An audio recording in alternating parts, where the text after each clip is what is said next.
ओम सहना भवतु सहनौ भुनक्तु सह वीर्यं करवावहे तेजस्विनावधीतमस्तु मा विद्विषावहे। ओम शान्ति शान्ति शान्ति। नमस्कार अनि स्वागत छ आर्ष विज्ञान अध्यात्म केन्द्रको युट्युब च्यानल मार्फत आज पनि म उपस्थित भइसकेको छु। निरन्तर चाहिँ आज पनि श्री स्वस्थानी भगवतीको आराधना पुकार प्रार्थना हामी गर्नेछौँ। आउनुहोस् कथालाई प्रारम्भ गर्नु पूर्व मङ्गलाचरणको गान गरौँ। सबैजना हातमा चन्दन अक्षता पुष्प लिनुहुनेछ र मसँगै भगवती माता स्वस्थानीको वन्दन गर्नुहुनेछ। ओम यं ब्रह्मा वरुणं रुद्रमरुतस्तुन्वन्ति दिव्यैस्तवैर् वेदैः साङ्गपदक्रमोपनिषदैर्गायन्ति यं सामगाः ध्यानावस्थित तद्गतेन मनसा पश्यन्ति यं योगिनो यस्यान्तं न विदुः सुरासुरगणा देवाय तस्मै नमः। श्रीमत्चन्दन चर्चितोज्ज्वलवपुः शुक्लाम्बरा मल्लिका मालालङ्कृत कुण्डला प्रविलसन् मुक्तावली शोभिता सर्वज्ञान निदान पुस्तकधरा रुद्राक्षमालाकरा वाग्देवी वनदाम्बुजे वसतु मे त्रैलोक्य माता चिरम् मुखं करोति वाचालं पंगुं लङ्घयते गिरिं यत्कृपा तमहं वन्दे परमानन्द माधवम्। नमो भगवते तस्मै व्यासाय मिततेजसे यस्य प्रसादात् वक्ष्यामि नारायण कथामिमाम्। नारायणं नमस्कृत्य नरं चैव नरोत्तमं देवीं सरस्वतीं व्यासं ततो जय उदीरयेत्। साष्टांगं नमनं कृत्वा स्वस्थानीं परमेश्वरीं कथां सुधोपमां देव्या श्रुत्वाभीष्टफलं लभे। श्री स्वस्थानी परमेश्वर्यै नमो नमः। कृपया अर्पण गरिदिनुहुनेछ अनि पुनः पुष्प लिनुहुनेछ। हामी 6औं अध्यायको कथालाई पनि श्रवण गर्नेछौँ। अथ 6औं अध्याय दक्ष यज्ञ विघ्न वर्णन। कुमारजी आज्ञा गर्नुहुन्छ हे अगस्त्य मुनि। सती देवीले यज्ञमा फाल हानी प्राण छोडेको देखेर त्यहाँ भएका सबैले आश्चर्य मान्दै अहो कस्तो अनर्थ हुन गयो, अब के हुने हो भन्न थाले। त्यसपछि अकस्मात धुलो उडी आकाश ढाक्न लाग्यो।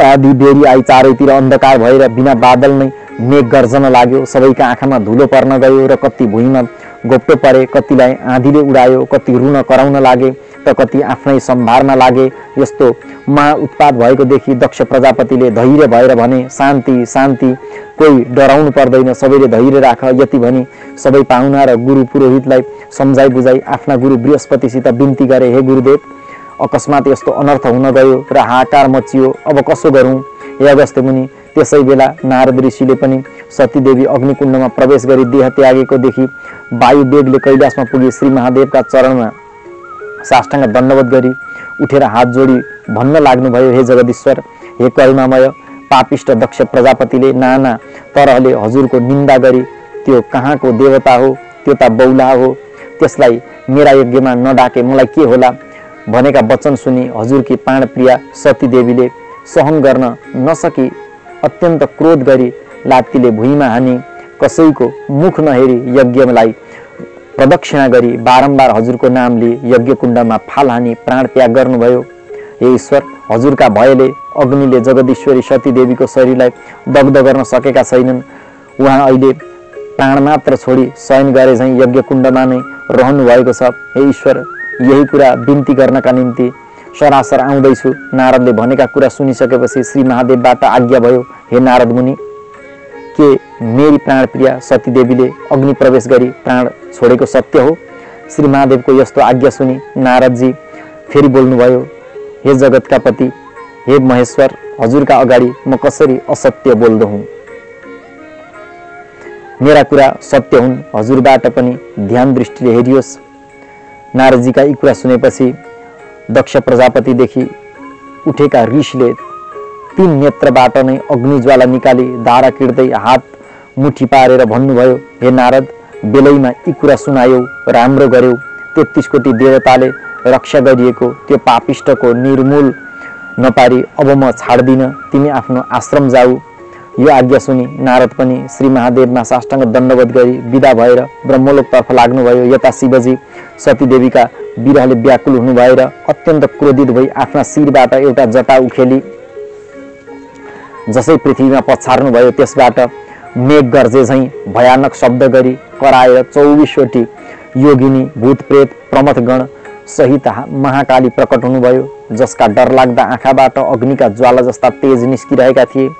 लामा लामा दारा र बङ्गरा भएकी, आकाश जत्रो पेट भएकी, कम्मरमा बाघको छाला वेष्टित गरेकी, केश फिजिएकी, हातमा खड्ग लिएकी, लपलपाउँदो जिब्रो निकालेर कहिले हाँस्ने र जिब्रो चलाउने त्यस्ती महाकाली श्री महादेवका अगाडि खडा भई मलाई के का निम्ति आराधना गर्नुभयो, आज्ञा होस् भन्नुभयो। त्यसपछि फेरि पनि श्री महादेवले अर्को एक जटा उखालेर भुइँमा पछार्नु भयो, जसबाट धरती नै डोलायमान हुने गरी गर्जिएर 1000 सूर्यको जस्तो तेज भएका नरमुण्डका माला लगाएका, दाहिने हातमा त्रिशूल लिएका भीम मूर्ति भएका वीरभद्रले महादेवका अगाडि आएर बिन्ती गर्नुभयो, हे भगवान, किन हाम्रो सम्झना भयो, आज्ञा होस् प्रभु। श्री महादेवबाट आज्ञा भयो, हे महाकाली, हे वीरभद्र, तिमीहरू गएर 33 कोटी देवताले रक्षा गरिएको पापिष्ट दक्ष प्रजापतिको यज्ञलाई ध्वंस गर। यसै कामका निम्ति मैले तिमीहरूको सम्झना गरेको हुँ। श्री महादेवको यस्तो आज्ञा सुनेर महाकाली र वीरभद्रले नन्दी भृङ्गी विषम ज्वर 64 योगिनी भूत प्रेत पिशाच समेत भई मेघ गर्जिए झैं गर्जिए पृथ्वी टोलायमान गराउँदै यमराज नै आए झैं गरी अति क्रोधले युक्त हुँदै कैलाशबाट कनखलका निम्ति प्रस्थान गरे। तिनीहरूका गर्जनाले गर्दा पृथ्वीलाई भार भएर थाम्न साह्रै कठिन पर्यो। धरती डोलाइन, 7 समुद्रमा कम्पन भयो, जलचर स्थलचर र नभचर यावत प्राणी त्राही त्राही हुन गए। उता दक्ष प्रजापतिका यज्ञमा पनि अनेकौं उत्पात हुन लागे। ठुलो आँधी बेहरी आई, धुलो उडेर अन्धकार छायो। मण्डलाकार गरी कराउँदै उड्न लागेका गिद्ध र कागले आकाश ढाकियो। दुवै आँखा र मुखबाट अलक्षिण दृष्टि र शब्द निकाली कराउँदै कुकुर, स्याल र फ्याउरा हिँड्न लागे। आकाशबाट रक्त वृष्टि हुन लाग्यो, साथै वायु पनि उल्टा गतिमा बग्न थाल्यो। कहिल्यै नदेखेको र नभोगेको यस्तो उत्पात देखेर यज्ञका वरिपरि रहेका जनसमूह सबै हाहाकार गरी रोइ कराई चारैतिर भाग्न लागे।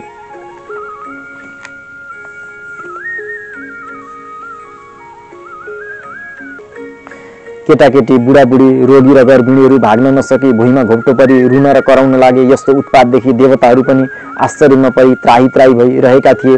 त्यसै बेला गणले शहीद भएका महाकाली र वीरभद्र पनि मेघ झैं गर्जिँदै हात्तीका बथानमा सिंह पुगे झैं दक्ष प्रजापतिका यज्ञमा पुग्दा भए। हे अगस्त्य मुनि, त्यहाँ उपरान्त यज्ञमा रहेका देवता, यक्ष, गन्धर्व, किन्नर, दैत्य र नागहरूसित शिवगणको महासंग्राम सुरु भयो। त्यो देखेर यज्ञमा रहेका दक्ष प्रजापतिका छोरीहरू, देवकन्याहरू, अप्सराहरू, ऋषिहरू, ब्राह्मणहरू, गुरु पुरोहितहरू, बाल बालिका र आशामुखीहरू सबैले हे नारायण, हे भगवान, बचाऊ बचाऊ भन्ने ठुलो शब्दले रुँदै कराउँदै 10 दिशामा ठेलिँदै र मिचिँदै भागाभाग गर्न थाले। भाग्न नसकेकाहरू जति त्यही नै लडेर मुन्टो जोतेर कष्टमा परे। कसैको खुट्टो मर्कियो, कति आतिएर मूर्छा परे। यस्तो स्थिति देखेपछि विष्णु, इन्द्र आदि 33 कोटी देवता, यक्ष, गन्धर्व, किन्नर, दैत्य र नाग आदिले दक्ष प्रजापतिको रक्षाका निमित्त आफ्ना आफ्ना अस्त्र शस्त्रद्वारा महाकाली र वीरभद्रमाथि प्रहार गर्न लागे। दुवैतर्फबाट हुँदै गरेको यो घनघोर युद्धका योद्धाहरूले परस्परमा सिंहनाद गर्न लागे। इन्द्रादि 33 कोटी देवताले गणसहित आइलागेका महाकाली र वीरभद्रमाथि अनेकौं अस्त्र शस्त्रले हिर्काए, क्षेपण गरे। ती शस्त्र अस्त्रमा ब्रह्मास्त्र, इन्द्रास्त्र, वारुणास्त्र, अग्न्यास्त्र, तोमर, भिन्दी, छठाल, गदा, खड्ग, मुसल, नागपास आदि थिए। यस्ता अस्त्र शस्त्रद्वारा आफूलाई प्रहार गरेको देखि वीरभद्रका गणहरूले पनि दक्ष प्रजापतिका फौज भित्र पसेर ठुलो गर्जना गरी कत्तिको टाउको निमोटी दिए, कत्तिको हात भाँची दिए, कत्तिका खुट्टा भाँची मुड्कीले हानी रगत छदाई कपाल उखेली बैरी पक्षलाई हाहाकार पारिदिए। महाकालीले पनि काल जस्तै खड्ग हातमा लिए, राता राता आँखा पारी वर्षाकालमा मेघ गर्जिए झैं गरी लामा लामा सुस्केर हाली मृगका बथानमा एक्लो सिंह पसे झैं अथवा पराल वा कपासको रासमा आगो लागे झैं एकैछिनमा बैरी पक्षका धेरैको संहार गरिन्।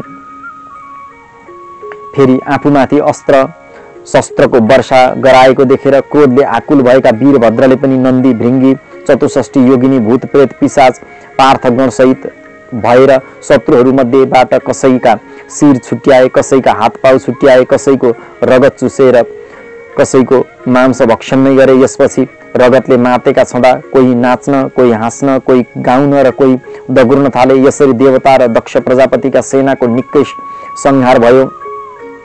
उताबाट यक्ष गन्धर्व किन्नर दैत्य नाग र दक्ष सेनाले छोडेका अस्त्र शस्त्रहरू महाकालीमाथि पर्नासाथ डढेर भस्म भइजान्थे। महाकाली 64 योगिनी भूत प्रेत पिशाच पार्थगण आदि एकातिर दक्ष सेनासित लड्दै थिए भने अर्कातिर शिवगण मध्येका एक गण विषम ज्वरले शत्रुपक्षका सबैका शरीरमा प्रवेश गरी निचेष्ट गराइरहेका थिए। तब आफ्नापट्टिका सबैलाई अचेत भएको देखि वैकुण्ठनाथ विष्णुले आफ्ना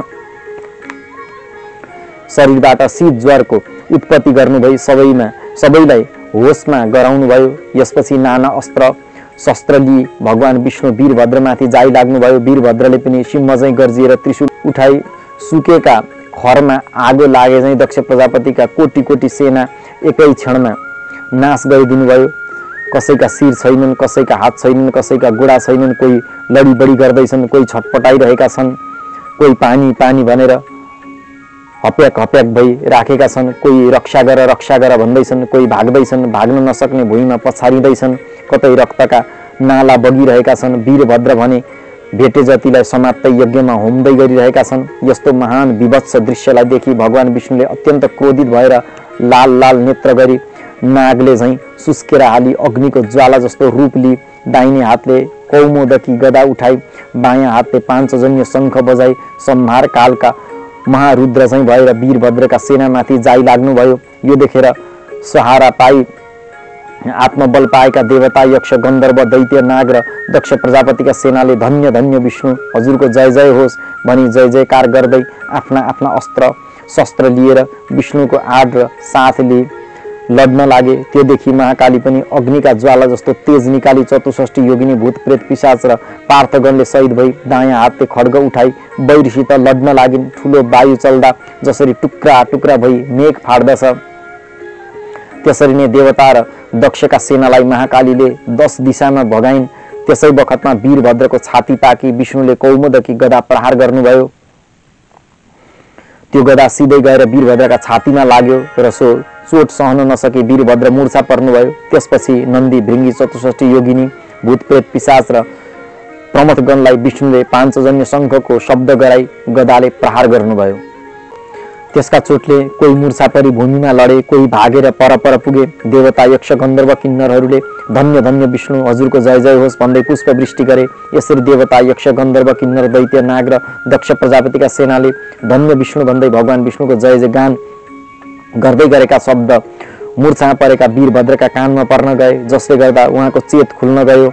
उठेर हेर्दा त आफ्ना सेनाहरू मध्ये कोही भुइँमा लडेका, कोही भाग्दै गरेका, कोही छटपटाइरहेका देखि अत्यन्त क्रोधित भई काल समानको त्रिशूल उठाई विष्णुमाथि बेगले प्रहार गर्नुभयो। त्यो त्रिशूल गएर विष्णुका छातीमा वज्रन पुग्यो, जसको वेदना सहन नसकी भगवान विष्णु रणभूमिमा लडी मूर्छा पर्नुभयो। यसपछि प्रलय कालको मेघ झैं गर्जना गर्दै वीरभद्रले दक्ष सेनामाथि जाइ लागेर कैयन देवताहरूको संहार गर्नुभयो। कति देवताहरू वीरभद्रको गर्जना सुनेर त्राही त्राही भन्दै हाहाकार गर्दै जता पाए उतै भाग्न लागे। यस तरहको महासंग्राम भएकोले दक्ष प्रजापतिका सेनाहरूको नाश हुन गयो। महाकाली र वीरभद्रले देवताहरूमाथि जाइ लागि कसैका टुप्पी समाती पछारेर खड्ग प्रहार गरी मारे, कसैलाई मुड्कीले हिर्काएर मारे, अनि कसैलाई निमोठेर मारे, कसैका कोखामा पाल पारेर मुख लगाई रक्तपान गर्न लागे, अनि कसैलाई यज्ञमा होमेर मारे। देवताका सेनाको यसरी नाश भएकोले चारैतिर हाहाकारले छायो। वीरभद्रका सेनाले जय जयकार गरी आफ्ना विजयको संकेत दिन थाले। शिवगण कराएको शब्द सुनेर मूर्छामा पर्नुभएका भगवान विष्णु बिउजनुभयो। महाकाली र वीरभद्रले दक्ष यज्ञको विध्वंस गरी धेरै देवता र दक्ष सेनाको संहार गरेको देखि क्रुद्ध हुनुभएका विष्णुले भन्नुभयो, हे पापिष्ट वीरभद्र, मबाट आज तेरो प्राण लिई दक्ष प्रजापतिका यज्ञको पूर्ण हुनेछ। अनि मात्र सम्पूर्ण देवताहरूले सन्तोष मान्लान्। अब एकादश रुद्र नै आएर तेरो सहाय भए पनि रक्षा गर्न सक्ने छैनन् भनी सारा दुष्टहरूको नाश गर्ने आफ्नो सुदर्शन चक्र देखाउनुभयो। विष्णुले भन्नुभएका यी कुरा सुनि क्रोधले पूर्ण हुनुभएका वीरभद्रले भन्नुभयो, हे विष्णु, सम्पूर्ण दुष्टहरूको नाश गर्ने चक्र हो भने मेरो पनि नाश गर्ने वचन मैले सुने। लौ त अब भयभरका आफ्ना पराक्रम बटुलेर त्यो चक्र म माथि प्रहार होस् त, म पनि हेरौँ चक्रको तागत। वीरभद्रका यस्ता कुरा सुनेर विष्णुका हातको चक्र कोटि सूर्यको जस्तो तेज र प्रलय कालका मेघको जस्तो गर्जनाको शब्द छोड्दै कालचक्रकै रूप जस्तो भएर गयो। यस तरहले आफूतिर आउँदै गरेको सुदर्शन चक्रलाई देखि नन्दी, भृङ्गी, चतुष्ठी योगिनी, भूतप्रेत, पिशाच र प्रमथगणले त्राही त्राही महादेव भन्दै महावीर वीरभद्र र महाकालीका शरणमा गए। समुद्र मन्थन गर्दा उत्पन्न भएका 14 रत्न मध्ये एक रत्न चाहिँ विषको रूपमा निस्किएर सारा विश्व नाश हुन लागेको देखि भगवान शिवले त्यो हलाहल नाउको विषलाई जसरी निल्नु भयो थियो त्यसरी नै त्यो चक्र आएको देखि वीरभद्रले मुख बाई दिँदा सुदर्शन चक्र आएर उनका मुखमा पस्यो र वीरभद्रले निल्न ठिक्क परे। त्यो देखि छिटो गरी विष्णु आएर त्यो सुदर्शन चक्रलाई वीरभद्रका मुखबाट झटपट गरी झिकेर चक्रसहित अन्तर्धान हुनुभयो। जय जय श्री स्कंद पुराणे केदार खण्डे माघ महात्म्ये कुमार अगस्त्य संवादे श्री स्वस्थानी परमेश्वरी व्रत कथायं दक्षयज्ञ विघ्न वर्धनम नाम षष्ठोत्सव। ओम उपनयतु मंगलम व सकल जगन मंगलालय श्रीमान दीनकर किरण नवोदित नवनलिन दल निवेक्षण श्रीकृष्ण काले वर्षतु पर्जन्य पृथ्वी शस्यशालिनी देशोऽयं क्षोभरहितो ब्राह्मणाः सन्तु निर्भया अपुत्राः पुत्रिणः सन्तु पुत्रिणः सन्तु पौत्रिणः निर्धनाः धन साधनाः सन्तु जीवन्तु शरदां शतं तत्रैव गंगा यमुना च तत्र गोदावरी सिन्धु सरस्वती च तीर्थानि सर्वाणि वसन्ति तत्र यत्राच्युतोद्धार कथा प्रसंग या कुन्देन्तु तुषारहार धवला या शुभ्रवस्त्रावृता या वीणा वरदण्डमण्डितकरा या श्वेत पद्मासना या ब्रह्माच्युत शंकर प्रभृतिभिर्देवैः सदा वन्दिता सा मां पातु सरस्वती भगवती निशेषजाड्यापहा कायेन वाचा मनसेन्द्रियैर्वा बुद्ध्यात्मना वा नुसृते स्वभावात् करोमि यद्यत् सकलं परस्मै नारायणायेति समर्पयेतत् अनन्यचेतसा भक्त्या श्रुतं यच्च कथामृतं समर्पयामि तत्सर्वं स्वस्थानीं परमेश्वरीं श्री स्वस्थानी परमेश्वर्यै नमो नमः। कृपया आफ्नो हातको चन्दन अक्षता फूल अर्पण गरिदिनु हुनेछ र आज हामीले यति नै पाठ कथालाई श्रवण गर्यौं। व्रतले तपाईलाई पूर्ण फल प्राप्त होस्। व्रतद्वारा तपाईको सम्पूर्ण मनोकामना मनोविष्ट पूर्ण भएर जाओस्। यही शुद्ध भाव शुद्ध कामनाको साथमा आजको कथा प्रसंगबाट हामी बिदा हुनेछौँ। आज यही विश्राम गर्नेछौँ। भोलि फेरि अगाडिका अध्यायहरूका कथाहरूलाई हामी उद्गान गर्नेछौँ, सुन्नेछौँ। लोका समस्ता सुखिनो भवन्तु।